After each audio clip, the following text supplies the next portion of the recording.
Schválne, koľko rôznych pomenovaní pre zemiaky poznáš? Tak ertepla, švábka, krumpľa, to je asi všetko. A čo zemák, bandurka, grumbľa, bobál, gruľa? No dobre, je mi jasné, že zemiak asi poznajú všade. V Južnej Amerike ale 5000 rokov, zatiaľ čo u nás iba 250. Naša cesta ale začína rovnako ako pred tými stovkami rokov na poli. Toto sú výsadbové zemiaky. Červené sú preto, lebo sú špeciálne ošetrené proti škodcom a hubám. Aj vďaka tomu sa z jednej zasadenej tony stane pri zbere 20 tón. Každý jeden vyoraný zemiak sa z poľa dostane najprv do skladu. Do jedného takéhoto skladu sa zmestí až 1600 debničiek a zemiaky tam pri teplote 3 až 4 stupne vydržia až pol roka. Zemiaky zo skladu putujú na príjmový zásobník a odtiaľ na odkameňovanie, kde sa suchým spôsobom zbavia kameňov aj veľký hrúd zeme. Inak tieto sú od roda Mozart. Tak už aspoň vieme, čo jedli na Figarovej svadbe. Pán kolega, vy ako umelec by ste mali vedieť, že na Figarovej svadbe sa jedla iba figa. Potom, čo sa zemiaky zbavia hrubej špiny, čaká na nich prvé umývanie v práčke. Je iba o trošku väčší ako tá vaša doma. Je to bubon s priemerom 6 metrov, ktorý za hodinu vyperie 30 tón zemiakov. Túto kolegyňa ale v niečom podobnom perie aj doma, že mám pravdu. Keby som prala raz za 10 rokov, tak určite. Ale koľko vody sa na to minie? Nemaj strach, táto tu je recyklovaná. A toto bude ten recyklátor. Presne tak. Naspäť do produkcie vracia až neuveriteľných 90% vody.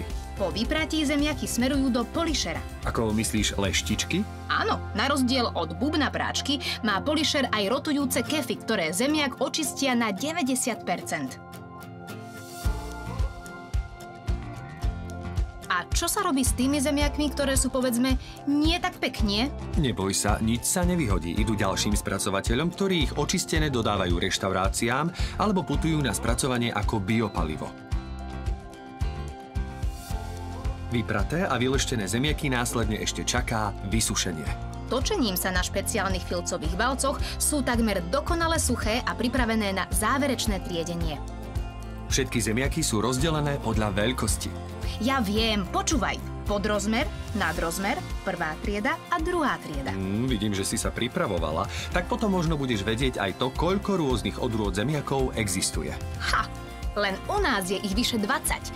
Annabelle, Volumia, Red Scarlet, Adora, Cicero, Mona Lisa, Victoria, Desiree, Gioconda, Vivaldi. No, tak skúšku z pestovania a umenia v jednom máš za sebou. Ideme však ďalej.